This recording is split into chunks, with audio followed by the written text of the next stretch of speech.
আমরা আজকে একটি ঘটনা দেখেছি, দেখে আমার কাছে অনেক খারাপ লেগেছে। আপনারা দেখেছেন ঢাকা বিশ্ববিদ্যালয়ের মধ্যে একটা যুবক ছেলে, তোফাজ্জল নাম, ভারসাম্যহীন, তার মাথা ঠিক নাই। এই ছেলেটা তাদের কাছে বাত চাইছে, বলছে যে আপনাদের ক্যাম্পাসের বাত আমার কাছে ভালো লাগে, মাথা ঠিক নাই।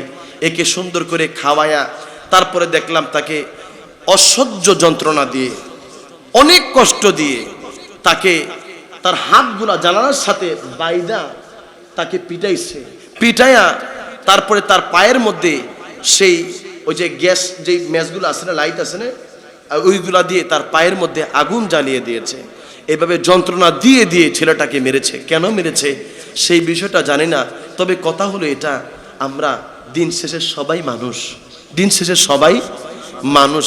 তো মানুষ হিসেবে মানুষের প্রতি দয়া দেখানো উচিত। যদি ছেলেটা ভারসাম্যহীন, যেহেতু এমনিতেই সে উন্মাদ, মাথা ঠিক নাই, তো যদি কোনো শরীয়ত গৃহীত কাজ করে থাকে, যদি কোনো অন্যায় কাজ করে থাকে, তার জন্য প্রশাসন রয়েছে। তোমরা নিজ হাতে, ও ছেলেরা তোমরা নিজ হাতে আইন তুলে নিয়েছো। যুবক রে, কাজটা তোমরা ঠিক করো নাই, সেও তো মানুষ, সেও একটা মায়ের সন্তান, তারও তো আত্মীয় স্বজন আছে। তাকে কেন তোমরা এইভাবে মারলা? তাকে ভাত খাওয়াইছে হোটেলের মধ্যে, তাদের মেসের মধ্যে ভাত খাওয়ায় ছেলেটাকে মেরে ফেলেছে। কি যন্ত্রণা দিয়েছে। তারপরে তাকে যখন যন্ত্রণা দিচ্ছিল তখন সে বলতেছিল আমাকে একটু পানি দাও। তাকে পানি দিয়া তারপরে বন্ধু বান্ধবরা আবার তারা আনন্দ করতেছে, তাকে আবার মারতে পারবে। এই জন্য আল্লাহ, এই দেশটাকে আল্লাহ তুমি রক্ষা করো। আমাদের এই ছেলেরা যারা বুঝে না, আল্লাহ তাদেরকে বুঝ দান করো, আমিন বলেন।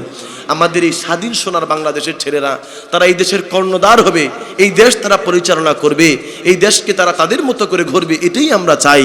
কিন্তু এই দেশ গড়ার নামে যদি কোনো রকমের এমন কাজ করে যে কাজ মানুষের হৃদয়ের মধ্যে কষ্ট লাগে, তাহলে আমরা এমন কাজ তোমরা করবা সেটা আমরা মেনে নিব না। এই জন্য যারা শিক্ষার্থী রয়েছ, আমরা তোমাদের উজ্জ্বল ভবিষ্যৎ কামনা করি।